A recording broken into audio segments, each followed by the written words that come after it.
ಕಾರಣ ಇಷ್ಟು ಬಂಧುಗಳೇ, ನಾಳೆ 24/4/2026 ನಡೀತಕ್ಕಂಥ ವಿಶೇಷ ಸಚಿವ ಸಂಪುಟದಲ್ಲಿ ಒಳ ಮೀಸಲಾತಿಯನ್ನು ಜಾರಿ ಮಾಡಬೇಕು ಅಂತಕ್ಕಂತಹ ಒಂದು ವಿಷಯವನ್ನು ಇಟ್ಟುಕೊಂಡು ನಾಳೆ ಒಂದು ಸಚಿವ ಸಂಪುಟ ನಡೀತಾ ಇದೆ. ಸಚಿವ ಸಂಪುಟದ ಮುಖ್ಯ ಉದ್ದೇಶ ಏನಂದ್ರೆ ಒಳ ಮೀಸಲಾತಿಯನ್ನು ನಾವು ಜಾರಿ ಮಾಡಬೇಕು. ಒಳ ಮೀಸಲಾತಿಯನ್ನು ಜಾರಿ ಮಾಡ್ತೀವಿ ಅಂತ ನಾವು ಕಾಂಗ್ರೆಸ್ ಪಕ್ಷದ ಪ್ರಣಾಳಿಕೆ ಹಾಕೊಂಡಿದ್ದೀವಿ, ನಾವು ಜಾರಿ ಮಾಡ್ತೀವಿ ಅಂತಕ್ಕಂಥದ್ದನ್ನ ಅವರು ನಾಳೆ ಚರ್ಚೆ ಮಾಡಬೇಕು ಅಂತೇಳಿ ತೀರ್ಮಾನ ತಗೊಂಡಿದ್ದಾರೆ. ಆ ಒಳ ಮೀಸಲಾತಿಯನ್ನು ಮಾಡೋ ಸಂದರ್ಭದಲ್ಲಿ ಗೊಂದಲಗಳುಂಟಾಗಿ ತಾಂತ್ರಿಕ ಸಮಸ್ಯೆಗಳುಂಟಾಗಿ ಅದಕ್ಕೊಂದು ಕಮಿಟಿಯನ್ನು ಮುಖ್ಯ ಕಾರ್ಯದರ್ಶಿಗಳ ಒಂದು ಅವರ ಸಮ್ಮುಖದಲ್ಲಿ ಒಂದು ಕಮಿಟಿಯನ್ನು ಮಾಡಿದ್ರು, ರೋಸ್ಟರ್ನ ಸರಿ ಮಾಡ್ತೀವಿ ಅಂತ ಹೇಳಿ. ಅದು ನಾಳೆ ಆ ಒಂದು ರೋಸ್ಟರ್ ಹೇಗೆ ಮಾಡಬೇಕು ಅಂತ ಸಬ್ಮಿಷನ್ ಆಗ್ತಾ ಇದೆ. ನಮ್ಮ ಉದ್ದೇಶ ಇಷ್ಟೇ, ಒಳ ಮೀಸಲಾತಿ ಅಂತಕ್ಕಂಥ ವಿಷಯ ಕೇವಲ ಯಾವುದೋ 2 ಗುಂಪಿನ ಜಾತಿಗಳ ಸಮಸ್ಯೆ ಆಗಿರೇ ಅಲ್ಲ. ಒಳ ಮೀಸಲಾತಿಯು ವಲಯ ಮತ್ತು ಮಾದಿಗ ಸಂಬಂಧಿತ ಜಾತಿಗಳ ಸಂಬಂಧಪಟ್ಟದ್ದಲ್ಲ. ಇದು 101 ಜಾತಿಗಳಿಗೂ ಸಂಬಂಧಪಟ್ಟಂಥದ್ದು. 101 ಜಾತಿಗಳಿಗೂ ಅನ್ಯಾಯ ಆಗದ ರೀತಿಯಲ್ಲಿ 101 ಜಾತಿಗಳಿಗೂ ಯಾವುದೇ ರೀತಿಯಾದಂತಹ ಶೈಕ್ಷಣಿಕ, ಆರ್ಥಿಕ, ರಾಜಕೀಯ ವಿಷಯಗಳು ಏನೇ ಇರಲಿ ಯಾವುದೋ ತಾರತಮ್ಯ ಆಗದ ರೀತಿಯಲ್ಲಿ ಒಳ ಮೀಸಲಾತಿಯನ್ನು ಜಾರಿ ಮಾಡಿದ್ರೆ ನಮ್ದು ಯಾವುದೇ ರೀತಿಯಾದಂತಹ ಅಬ್ಜೆಕ್ಷನ್ ಇಲ್ಲ. ಆದರೆ ಮಾನ್ಯ ನ್ಯಾಯಮೂರ್ತಿಗಳು ಸಲ್ಲಿಸಿರ್ತಕ್ಕಂಥ ವರದಿ ಒಳಗಡೆ ದತ್ತಾಂಶಗಳು ಬಹಳ ಅಪೂರ್ಣವಾಗಿದೆ. ಜಾತಿಗಳನ್ನ ಸೆಗ್ರಿಗೇಷನ್ ಮಾಡಿ ABC ಅಂತೇಳಿ ಒಂದು ಅಸ್ಪೃಶ್ಯ ಸಮುದಾಯವನ್ನು ಗುಂಪುಗಳನ್ನಾಗಿ ಮಾಡಿರ್ತಕ್ಕಂಥದ್ದು ಸುಪ್ರೀಂ ಕೋರ್ಟ್ನ ತೀರ್ಪಿಗೆ ವಿರುದ್ಧವಾಗಿರ್ತದೆ. ಇದನ್ನು ನಾವು ಪದೇ ಪದೇ ಸರ್ಕಾರದ ಗಮನಕ್ಕೆ ತಂದಿದ್ದೇವೆ. ಯಾವುದೇ ಕಾರಣಕ್ಕೂ ನಾಗಮೋಹನ್ ದಾಸ್ ವರದಿಯಲ್ಲಿರ್ತಕ್ಕಂಥ ಅಂಕಿಅಂಶಗಳು ಸಮರ್ಪಕವಾಗಿಲ್ಲ. ಜೊತೆಗೆ ಜಾತಿಗಳನ್ನ ಅವರು ವರ್ಗೀಕರಣ ಮಾಡೋ ಸಂದರ್ಭದಲ್ಲಿ ಬಲಗೈ ಸಂಬಂಧಿಸಿದ ಜಾತಿಗಳನ್ನ ಎಡಗೈಗೆ ಹಾಕುವುದು, ಎಡಗೈ ಸಂಬಂಧಿಸಿದ ಜಾತಿಗಳನ್ನ ಬಲಗೈಗೆ ಹಾಕಿ, ಇವೆರಡಕ್ಕೂ ಸಂಬಂಧಿಸಿದ ಜಾತಿಗಳನ್ನ ಅಲಮಾರಿಗಳಿಗೆ ಹಾಕಿ ಅಲಮಾರಿಗಳಿಗೂ ಅನ್ಯಾಯ ಆಗಿದೆ, ಮತ್ತೆ ಇನ್ನೊಂದು ಪ್ರಬಲ ಸಮುದಾಯಕ್ಕೂ ಅನ್ಯಾಯ ಆಗಿದೆ. ಯಾವುದೇ ಕಾರಣಕ್ಕೂ ಸರ್ಕಾರ ಸಾಮಾಜಿಕ ನ್ಯಾಯ ಕೊಡಬೇಕಾದಂಥ ಸರ್ಕಾರ, ಜವಾಬ್ದಾರಿಯುತವಾದಂಥ ಸರ್ಕಾರ ಇದೆಷ್ಟು ಕ್ಯಾಬಿನೆಟ್ಗಳನ್ನ ಮಾಡೋದು ಮುಂದಕ್ಕೆ ಹಾಕೋದು, ಕ್ಯಾಬಿನೆಟ್ ಮಾಡೋದು ಮುಂದಕ್ಕೆ ಹಾಕೋದು. ಈ ಎಡಗೈ ಮೇಲೆ ಹೋಗ್ತಿಲ್ಲ ಅಂತ ಬಲಗೈ ಮೇಲೆ ಹೇಳೋದು, ಬಲಗೈ ಹೋಗ್ತಿಲ್ಲ ಅಂತ ಎಡಗೈ ಮೇಲೆ ಹೇಳಿ ಇವತ್ತು ಪಾಪ ವಿದ್ಯಾರ್ಥಿಗಳ ಭವಿಷ್ಯ 56,000 ಹುದ್ದೆಗಳು ತುಂಬಲಿಲ್ಲ. ವಿದ್ಯಾರ್ಥಿಗಳು ಪರದಾಟ ಮಾಡ್ತಾರೆ, ರಾಜ್ಯಾದ್ಯಂತ ಪ್ರತಿಭಟನೆ ಮಾಡ್ಲಿಕ್ಕೆ ತಯಾರಾಗಿದ್ದಾರೆ. ಅವರ ಬದುಕೇನು, ಅವ್ರ ಭವಿಷ್ಯ ಏನು? ಈ ಒಳ ಮೀಸಲಾತಿಯನ್ನ ಅಂಕಿಅಂಶಗಳ ಆಧಾರದ ಮೇಲೆ ಮಾಡಿ ಅಂತ ಸುಪ್ರೀಂ ಕೋರ್ಟ್ ಹೇಳಿದ್ರೆ, ಎಂಪರಿಕಲ್ ಡಾಟಾ ಮುಖಾಂತರ ಮಾಡಿ ಅಂತ ಹೇಳಿದ್ರೆ, ಇವ್ರೇನ್ ಮಾಡಿದ್ದಾರೆ, ಒಂದು ಅಂಕಿಅಂಶ ಕುಗ್ಸೋದು, ಇನ್ನೊಂದು ಅಂಕಿಅಂಶ ಎತ್ತೋದು, ಅಲ್ಲಿಂದ ಕಿತ್ತಿ ಕಡೆಗೆ ಹಾಕೋದು, ಈ ಕಿತ್ತ ಅಲ್ಲ ಅಂತಕ್ಕಂಥ ಕೆಲಸ ಮಾಡಿರೋದ್ರಿಂದ, ಜೊತೆಗೆ ಕ್ಯಾಬಿನೆಟ್ ನಲ್ಲಿ ಇರ್ತಕ್ಕಂಥ ಸಮಾಜ ಕಲ್ಯಾಣ ಇಲಾಖೆ ಕ್ಯಾಬಿನೆಟ್ ನೋಟ್ ಶೀಟು ಒಂದು ಪ್ರವರ್ಗ ಏನಲ್ಲಿ ಇದ್ದದನ್ನ ಇದ್ದಕ್ಕಿದ್ದಂತೆ ಪ್ರವರ್ಗ ಬಿಗೆ ಹಾಕಿ ಏನ್ ಮಾಡಿದ್ದಾರೆ, ಒಂದು ಸಮುದಾಯವನ್ನು ಶಾಶ್ವತವಾಗಿ ನಾಶ ಮಾಡ್ತಕ್ಕಂಥ ಹುನ್ನಾರ ಸಮಾಜ ಕಲ್ಯಾಣ ಇಲಾಖೆಯಲ್ಲಿ ಹೋಗಿರ್ತಕ್ಕಂಥ ಕ್ಯಾಬಿನೆಟ್ ನೋಟ್ ಶೀಟು ಎ ಇದೆ. ಅಲ್ಲಿ ಸಚಿವ ಸಂಪುಟ ಮುಂದೆ ಮಂಡಿಸಿರ್ತಕ್ಕಂಥದ್ದು ಬಿ ಇದೆ. ವಿಧಾನಸೌಧದಲ್ಲಿ ಮುಖ್ಯ ಕಾರ್ಯದರ್ಶಿಗಳಿರ್ತಾರೆ, DPR ಸೆಕ್ರೆಟರಿ. ಯಾರು ಇದನ್ನು ಮಾಡಿದವರು? ಇದು ಅತ್ಯಂತ ಕ್ರಿಮಿನಲ್ ಅಫೆನ್ಸ್. ಇದು ರಾಜ್ಯ ಸರ್ಕಾರದ ಮೇಲೆ ಕೆಟ್ಟ ವಾತಾವರಣ ಸೃಷ್ಟಿ ಮಾಡ್ತಕ್ಕಂಥ ಘಟನೆ. ಅದು ಪ್ರವರ್ಗ ಏನಲ್ಲಿ ಹೋಗಿದ್ದಂತಹ ಏನು ಒಂದು ಸಮುದಾಯವನ್ನ ಪ್ರವರ್ಗ ಬಿಗೆ ಹಾಕಿರ್ತಕ್ಕಂಥ ಕೆಲಸ ಇದೆಯಲ್ಲ, ಅದು ಸಂವಿಧಾನ ಬಾಹಿರ ಮತ್ತು ಪ್ರಜಾಪ್ರಭುತ್ವ ವಿರೋಧಿ ಕೆಲಸ. ಇಂಥದನ್ನು ಯಾರು ಮಾಡಿದ್ರು ಅಂತಕ್ಕಂಥದ್ದನ್ನ ನಾವು ಪ್ರಶ್ನೆ ಮಾಡಿದ್ರೆ ಒಬ್ಬರಲ್ಲೂ ಉತ್ತರ ಇಲ್ಲ. ಹಾಗಾಗಿ ಈ ಒಂದು ಪ್ರವರ್ಗ ಎ ಇದ್ದದನ್ನ ಬಿ ಮಾಡೋದಲ್ಲದೆ ಇವಾಗ ರೋಸ್ಟರ್ ನಲ್ಲಿ ಬಹಳ ಗೊಂದಲಗಳನ್ನ ಸೃಷ್ಟಿ ಮಾಡಿ ಇವತ್ತು ರೋಸ್ಟರ್ ಪ್ರವರ್ಗ ಎ, ಪ್ರವರ್ಗ ಬಿ, ಪ್ರವರ್ಗ ಈ ತರ ಮಾಡಿ ಯಾರಿಗೂ ಹುದ್ದೆಗಳು ಸಮರ್ಪಕವಾಗಿ ಸಿಗಬಾರದು ಆ ತರ ವ್ಯವಸ್ಥೆಯನ್ನು ಮಾಡಿದ್ದಾರೆ. ಇನ್ನೆಷ್ಟು ದಿನಗಳ ಕಾಲ ಈ ಒಳ ಮೀಸಲಾತಿ ಗೊಂದಲ ಇಟ್ಟುಕೊಂಡು ಆ ವಿದ್ಯಾರ್ಥಿಗಳ ಭವಿಷ್ಯದ ಮೇಲೆ ಆಟ ಕಟ್ಟೋದು. ಅದಕ್ಕೆ ನಾವು ಇವತ್ತು ಒತ್ತಾಯ ಏನ್ ಮಾಡ್ತಿದ್ದೇವೆ ಸರ್ಕಾರಕ್ಕೆ, ಯಾಕೆ ನಿಮ್ಗೆ ಇಷ್ಟು ಸಮಸ್ಯೆ? ಆ ಸಮುದಾಯದ ಮುಖಂಡರನ್ನು ಕರೆದು, ಈ ಸಮುದಾಯದ ಮುಖಂಡರನ್ನು ಕರೆದು ಕಮಿಟಿ ಮಾಡಿ ಹೋದ್ರೆ ನೀವೇ ಅದೇನು ಒಪ್ಪಂದ ಮಾಡ್ಕೊಂಡು ಕೊಡ್ರೆ ನಾವು ವರದಿ ಜಾರಿ ಮಾಡ್ತೀವಿ ಅಂತ ಹೇಳಿ ನಿಮ್ಗೆ ಏನ್ ಕಷ್ಟ? ಯಾಕೆ ನೀವು ನಿಮ್ಮ ಮೇಲೆ ಹಾಕೊಳ್ತಾ ಇದ್ದೀರಾ? ಸರ್ಕಾರದವ್ರ ಜವಾಬ್ದಾರಿ ಏನು? ನೀವು ಜವಾಬ್ದಾರಿ ತಗೊಂಡು ಕರೆಕ್ಟಾಗಿ ಮಾಡಬೇಕು. ಮಾಡ್ಲಿಲ್ವಾ ಆ ಸಮುದಾಯದ ಮುಖ್ಯಸ್ಥರು ಕರೆದು ಕಮಿಟಿ ಮಾಡಿ ನೀವು ಅದೇನು ರಿಪೋರ್ಟ್ ಮಾಡ್ಕೊಂಡ್ರೆ ನಿಮ್ದು ಅಡ್ಜಸ್ಟ್ ಮಾಡ್ಕೊಂಡು ಕೇಳಬೇಕಾಗಿತ್ತು. ಅದು ಮಾಡಿಲ್ಲ, ಇದೂ ಮಾಡಿಲ್ಲ. ಕೊನೆಗೆ ಈ ಸಮುದಾಯವನ್ನು ಆ ಸಮುದಾಯಕ್ಕೆ ಎತ್ತುಕಟ್ಟದು, ಆ ಸಮುದಾಯ ಈ ಸಮುದಾಯಕ್ಕೆ ಎತ್ತುಕಟ್ಟಿ ಇವತ್ತು 56,000 ಹುದ್ದೆಗಳು ಒಂದೂ ತುಂಬಿಲ್ಲ. ಅದಕ್ಕೆ ನಾವೇಳೋದು 6-5 ಮಾಡಿದ್ರಿ, ಅದನ್ನ ಕೋರ್ಟು ಸ್ಟೇ ಕೊಟ್ಬಿಡ್ತು, ನೀವು ಮಾಡಕ್ ಬರಲ್ಲ ಅಂತು. 56 ಯಾವ ಕಾರಣಕ್ಕೂ ಮಾಡಬೇಡಿ ಅಂತ ಹೇಳ್ತು. ಈಗ ಮತ್ತೆ 50ರಲ್ಲಿ ಮಾಡ್ತೀವಿ ಅಂತೀರ. 50ರಲ್ಲಿ ಹೆಂಗಪ್ಪ ನೀವು ಯಾವ ದತ್ತಾಂಶ ಇಟ್ಕೊಂಡ್ ಮಾಡ್ತೀರಾ? ಯಾವ ಎಂಪರಿಕಲ್ ಡಾಟಾ ಇದೆ ನಿಮ್ಮ ಹತ್ರ? 15% ಮಾಡ್ಲಿಕ್ಕೆ 15% ಅಲ್ಲಿ ಹೊಲಿಸ್ತೀವಿ ಅಂತಿರಲ್ಲ, ಏನು ಮಣ್ಣುಗುಡ್ಡೆಗಳು, ಇಲ್ಲೊಂದು ಗುಡ್ಡೆ ಮಾಡ್ತೀರಾ? ಅದಕ್ಕೇನು ಪ್ರಿನ್ಸಿಪಲ್ಸ್ ಇಲ್ವಾ? ಅದಕ್ಕೆ ರೂಲ್ಸ್ ಇಲ್ವಾ? ಅದಕ್ಕೊಂದು ಕಮಿಟಿ ಮಾಡಿ ಯಾವ್ಯಾವುದು ಹೆಂಗ್ ಮಾಡಬೇಕು ಏನು ಅಂತಕ್ಕಂಥದ್ದು ನಾವು ತಿಳ್ಕೊಬೇಕಲ್ವಾ? ಹಳೆ ಮೀಸಲಾತಿಯನ್ನು ಹೆಂಗ್ ಜಾರಿ ಮಾಡ್ತಾರೆ ನೀವು 15% ಅಲ್ಲಿ? ಯಾವ ದತ್ತಾಂಶ ಇದೆ, ಯಾವ ಎಂಪರಿಕಲ್ ಡಾಟಾ ಇದೆ ಅಂತ ನಾವು ಕೇಳ್ತಾ ಇದ್ದೇವೆ. ಆಯ್ತು, ಇದನ್ನೇ ಇಟ್ಕೊಂಡು ಯಾಕೆ ತೊಂದರೆ ಕೊಡೋದು?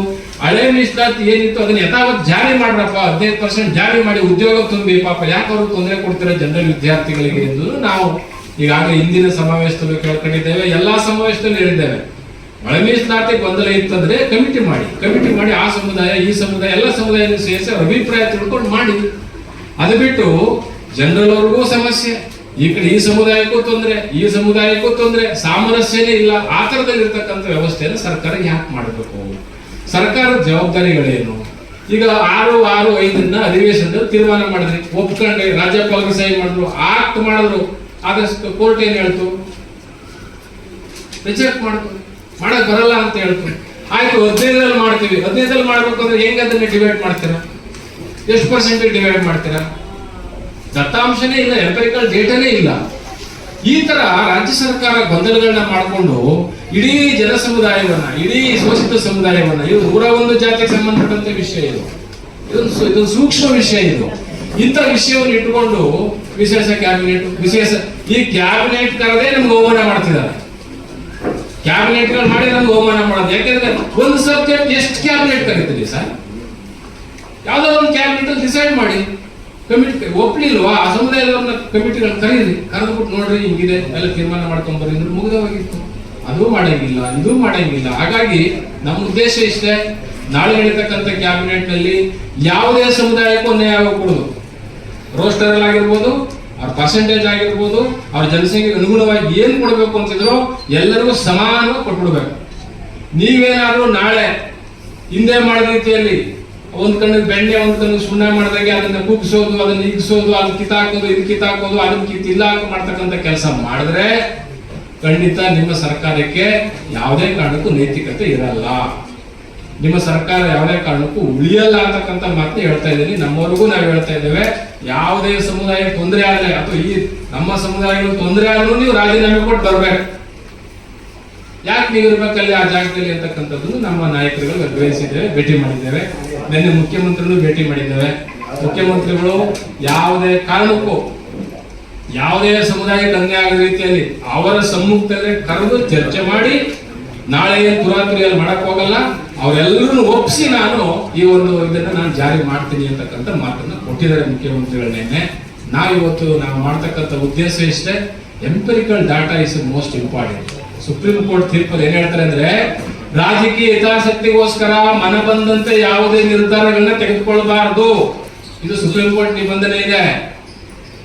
ನಿಮ್ಮ ರಾಜಕೀಯ ಹಿತಾಸಕ್ತಿಗೋಸ್ಕರವಾಗಿ ಮನಸ್ಸಿಗೆ ತೋರಿಸದಂಗೆ ನೀವೇನು ಮಾಡಕ್ ಬರಲ್ಲ ಅಂತ ಕೋರ್ಟ್ ಪುನರ್ ಪರಿಶೀಲನೆ ಮಾಡ್ತೀವಿ ನಾವು ಅಂತ ಹೇಳಿದೆ ಕೋರ್ಟ್. ಇದನ್ನು ತಮ್ಮ ಪತ್ರಿಕಾ ಹೇಳಿಕೆ ಮುಖಾಂತರ ನಾನು ದಾಖಲು ಮಾಡ್ತಾ ಇದ್ದೇನೆ. ಯಾವುದೊಂದು ಸಹ ಕಾನೂನುಬದ್ಧವಾಗಿರ್ಬೇಕು. ಎಂಪರಿಕಲ್ ಡಾಟಾವನ್ನು ನೀವು ಇಟ್ಕೊಳ್ಳಾರ್ದೇನೆ ಹೆಂಗೆ 15 ಮಾಡ್ತೀರಾ? ನಾವ್ ಹೇಳೋದು 15% ಇದೆ, ಜಾರಿ ಮಾಡಿ, ಎಲ್ರಿಗೂ ತುಂಬಲಿ, ಎಲ್ರಿಗೂ ನಮಗೂ 15% ಬಂದೇ ಬರುತ್ತೆ, ಜನರಲ್ ವರ್ಗೂ ಬಂದೇ ಬರುತ್ತೆ. ಯಾಕೆ ತೊಂದರೆ ಕೊಡ್ತೀರಾ? ಈ ಒಂದು ಉದ್ದೇಶ ಇಟ್ಕೊಂಡು ನಾವು ಪತ್ರಿಕಾಗೋಷ್ಠಿಯಲ್ಲಿ ಇವತ್ತು ಆಯೋಜನೆ ಮಾಡಿದ್ದೇವೆ. ಯಾವ ರೀತಿ ನೀವು 6/5 ತೀರ್ಮಾನ ಮಾಡಿದ್ರು ಹಾಗೆ ನಾಳೆ ತೆಗೆದುಕೊಳ್ತಕ್ಕಂಥ ತೀರ್ಮಾನ ಇದೆ, ಅದನ್ನು ಚರ್ಚೆ ಆಗ್ಬೇಕು. ಏಕಾಏಕಿ ಜಾರಿ ಮಾಡಂಗಿಲ್ಲ, ಎಲ್ಲರನ್ನು ಕರೆದು ಚರ್ಚೆ ಮಾಡಿ ಎಲ್ಲ ಸಮುದಾಯದವರೆಗೂ ಸಮರ್ಪಕವಾಗಿ ನ್ಯಾಯ ಸಿಗಬೇಕು. ಯಾವ ಸಮುದಾಯಕ್ಕೂ ಅನ್ಯಾಯ ಆಗಕೂಡದು. ಇದು ನಮ್ಮ ಒಂದು ಭಿನ್ನ ಇದೆ ರಾಜ್ಯ ಸರ್ಕಾರಕ್ಕೆ. ಅದನ್ನು ಚರ್ಚೆ ಮಾಡಿ ಪಬ್ಲಿಕ್ ಡೊಮೈನ್ ಬಿಟ್ಟು ಜಾರಿ ಮಾಡಿ. ಹಳೆ ಮೀಸಲಾತಿ ಜಾರಿ ಮಾಡಬೇಕು. ಇಲ್ಲ ಸಮಯ ಹಿಡಿಯುತ್ತೆ, ಇದು ಆಗೋದಿಲ್ಲ ಅಂದ್ರೆ ಹಳೆ ಮೀಸಲಾತಿ ಜಾರಿ ಮಾಡಿ ಹುದ್ದೆಗಳನ್ನ ತುಂಬಿ, ನಮ್ದು ಯಾವುದು ಅಬ್ಜೆಕ್ಷನ್ ಇಲ್ಲ ಅಂತಕ್ಕಂಥ ಮಾತುಗಳನ್ನ ನಾನು ಸಂದರ್ಭ ಕೇಳ್ತೀನಿ. ತಮ್ಮೆಲ್ಲರಿಗೂ ವಂದನೆಗಳು. ಕರ್ನಾಟಕದ ರಾಜ್ಯಾಂಗದ ಇತಿಹಾಸದಲ್ಲಿ ಇಡೀ ಭಾರತವೇ ತಿರುಗಿ ನೋಡುವಂಥ ಐತಿಹಾಸಿಕ ಪ್ರಮಾದವನ್ನು CM CS ಮಾಡಿದ್ದಾರೆ ಅಂತ ನಾನು ಆಪಾದನೆಯನ್ನು ಮಾಡೋದಕ್ಕೆ ಇಷ್ಟಪಡ್ತೇನೆ. ಅಂದರೆ ಇದು ನನ್ನ ಸ್ವಂತ ಇಷ್ಟ ಅಲ್ಲ, ಅವರು ಮಾಡಿರೋ ಪ್ರಮಾದಕ್ಕೋಸ್ಕರ ನಾನು ಒಬ್ಬ ಪ್ರಜಾಪ್ರತಿನಿಧಿಗಳು ಮಾಡಿರ್ತಕ್ಕಂಥ ಪ್ರಮಾದಕ್ಕೋಸ್ಕರ ನಡೆಯಬಾರದ ಘಟನೆ ಈ ಇಶ್ಯೂ ಒಳ ಮೀಸಲಾತಿಯಲ್ಲಿ ನಡೆದಿರೋದ್ರಿಂದ ನಾನು ಈ ಆಪಾದನೆಯನ್ನು ನಡೆದಿರೋ ದೃಷ್ಟಿಯಿಂದ ನಾನು ಇಲ್ಲಿ ಪ್ರಸ್ತಾಪ ಮಾಡ್ತಾ ಇದ್ದೇನೆ. ಬಿಟ್ಟರೆ ರಾಜ್ಯಾಂಗದ ವಿಚಾರದಲ್ಲಾಗಲಿ ಸಂವಿಧಾನದ ವಿಷಯದಲ್ಲಾಗಲಿ ವೈಯಕ್ತಿಕವಾಗಿ ಸಿದ್ದರಾಮಯ್ಯರ ಮೇಲೆ ಅಥವಾ ಸರ್ಕಾರದ ಮುಖ್ಯ ಕಾರ್ಯದರ್ಶಿ ಮೇಲೆ ಯಾವುದೇ ಹಿತಾಸಕ್ತಿಗಳು ನನ್ನವು ಇಲ್ಲ. ಪರಮ ಪೂಜ್ಯ ಸ್ವಾಮೀಜಿಯವರು ಪ್ರಸ್ತಾಪ ಮಾಡೋದು, ಕ್ಯಾಬಿನೆಟ್ಗೆ ಬರೋದಕ್ಕಿಂತ ಮುಂಚೆ ಒಂದು ಇಲಾಖೆ ಆಡಳಿತ ಸಂಸ್ಥೆ ಅದು ತನ್ನ ಒಪಿನಿಯನ್ನನ್ನು ಕೊಟ್ಟು ಈ ಥರ ಇದೆ ಅಂತ ಪ್ರಸ್ತಾವನೆ ಸಲ್ಲಿಸಬೇಕಾದಂಥ ಸಂದರ್ಭಕ್ಕೆ ಅಲ್ಲಿಂದ ಇಲ್ಲಿಗೆ ಬರೋವಷ್ಟೊತ್ತಿಗೆ A-B ಹೇಗಾಗೋಗುತ್ತೆ ಅನ್ನೋವಂಥದ್ದು ನಮ್ಮ ಪ್ರಶ್ನೆ.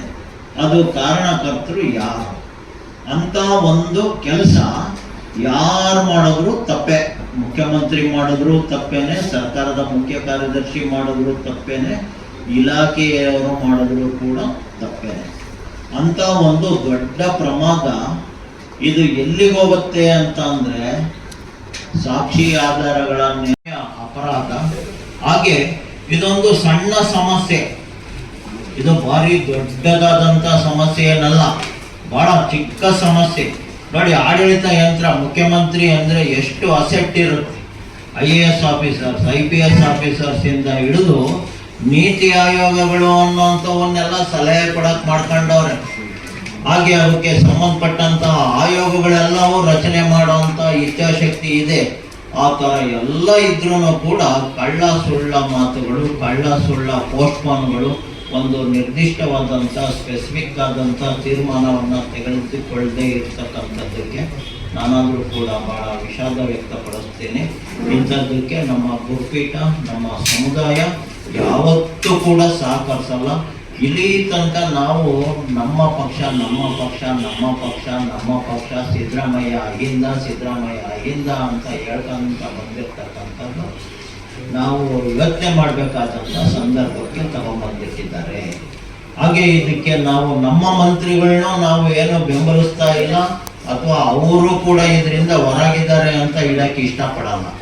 ಯಾವಾಗಿದ್ರೂ ಅವರು ಸರಿಯಾದ ಇಚ್ಛಾಜ್ಞಾನ ಕ್ರಿಯಾಶಕ್ತಿಯನ್ನು ಸಮುದಾಯಕ್ಕೋಸ್ಕರ, ಒಂದು ಸಮಸ್ಯೆಗೋಸ್ಕರ ಅವರು ಉಪಯೋಗ ಆಗಲಿಲ್ಲ ಅಂತಂದರೆ ಅಂಥದ್ದು ಆ ಜಾಗದಲ್ಲಿ ಯಾರಿದ್ರೂ ಕೂಡ ನಮ್ಮ ಗುರುಪೀಠ ಸಮುದಾಯ ಅವರಿಗೆ ಧಿಕ್ಕಾರವನ್ನು ಹೇಳ್ತದೆ.